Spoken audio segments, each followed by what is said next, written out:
ദൈവാത്മാവ് കൊണ്ട് നിറയപ്പെടേണ്ടിയിരുന്ന ആത്മാവും ശരീരവും മറ്റേതൊക്കെയോ ആത്മാക്കളെ കൊണ്ട്, മറ്റേതൊക്കെയോ ലോകാരൂപികളെ കൊണ്ട് നിറച്ചതിൻ്റെ ഫലമായിട്ടാണ് ഇപ്പോഴും നമ്മൾ അനുഭവിച്ചു കൊണ്ടിരിക്കുന്ന അടിമത്തവും അസ്വസ്ഥതയും എന്ന് തിരിച്ചറിയണം. എന്നിട്ട് കർത്താവ് ചോദിക്കുന്നൊരു ചോദ്യമുണ്ട്.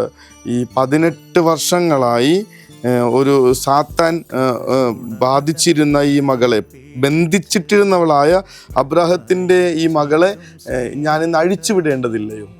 ബന്ധനമാണെന്ന് പറഞ്ഞത് 18 വർഷം, കർത്താവ് പറയുന്ന കാര്യമാണ്. 18 വർഷങ്ങളായി സാത്താൻ ബന്ധിച്ചിട്ടിരുന്നവളായ അബ്രാഹത്തിൻ്റെ ഈ മകളെ ദൈവത്തിൻ്റെ മക്കളാണെന്ന് പറഞ്ഞ് തുടങ്ങിയതാണ്.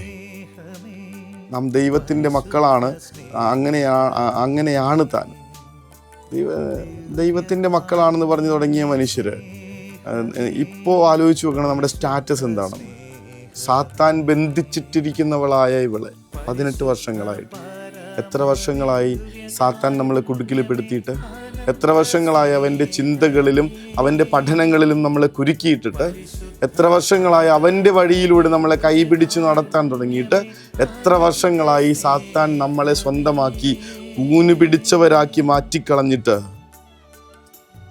ബ്രാനെ, അങ്ങയുടെ ആത്മാവിനെ ഞങ്ങളെ വീണ്ടെടുക്കണമേ എന്ന് പ്രാർത്ഥിക്കണം. സ്വർഗത്തിൻ്റെ ആത്മാവിൻ്റെ ശക്തി അയച്ച ഭീരുത്വത്തിൻ്റെ അടിമത്വത്തിൻ്റെ ആത്മാവിനെയല്ല, പുത്രസ്വീകാര്യത്തിൻ്റെ ആത്മാവിനെ. കർത്താവെ, ഞങ്ങൾ അങ്ങയുടെ മക്കളാണെന്നുള്ള തിരിച്ചറിവിൽ, ആ മഹത്വമുള്ള ജീവിതത്തിൻ്റെ സ്റ്റാൻഡേർഡിൽ, ക്വാളിറ്റിയിൽ ഞങ്ങളുടെ ജീവിതം മുന്നോട്ട് കൊണ്ടുപോകാനുള്ള കൃപ തരണമേ എന്ന് പ്രാർത്ഥിക്കുന്നു. ഇനി വൈകാൻ നമുക്ക് പറ്റില്ല, സാധ്യതയില്ല, ഒട്ടും നേരമില്ല. ഇനി വൈകിയാൽ നമ്മളെ കാത്തിരിക്കുന്നത് നിത്യനാശമാണ്.